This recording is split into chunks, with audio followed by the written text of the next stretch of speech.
Welcome back to Make Every Minute Matter Monday, my friends.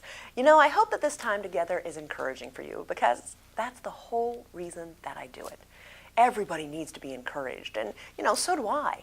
I often turn to books to find encouragement, and I share many times that my favorite leadership author is John Maxwell.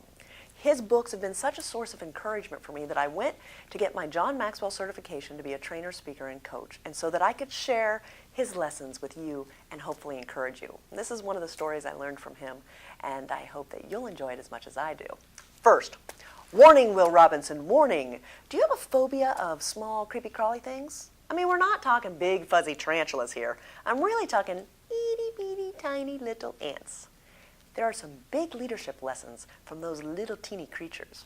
First, let's talk about the A. They have an attitude of initiative. Those ants don't need a drill sergeant barking out, hut, 2, 3, 4, move it, move it, move it, we can't stop now, keep working. Ants just work. They don't have supervisors telling them what to do all day. They just do it. The N stands for a nature of integrity. You know, if the ant did have a boss, they wouldn't work hard when the boss was watching, and then when the boss turned away, run off to the watering hole and tip back a few brewskis. Those ants work hard no matter what. Do you? T, they have a thirst for industry. Those are the most industrious little creatures on the face of the planet, and here we big giants come along and we crash their ant hills. You don't see the ant running off to Capitol Hill with their hands out looking for them to build them a new ant hill. Those itty-bitty little creatures just work and rebuild that anthill as good as new. S, finally, we want to talk about the ants' source of insight. You know, the ants work all summer long to store up food so that they have it for rainy days and when times get cold, because the ant knows that it's not always going to be sunny and 70.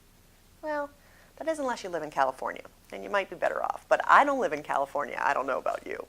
So those are some pretty important leadership lessons that we learn, big lessons from the little bitty ant, so that we can not just grow older, but we can grow wiser. You know, we want the years to add wisdom to us and not just lines and wrinkles and a few pounds. So check out this picture for a little bit of fun.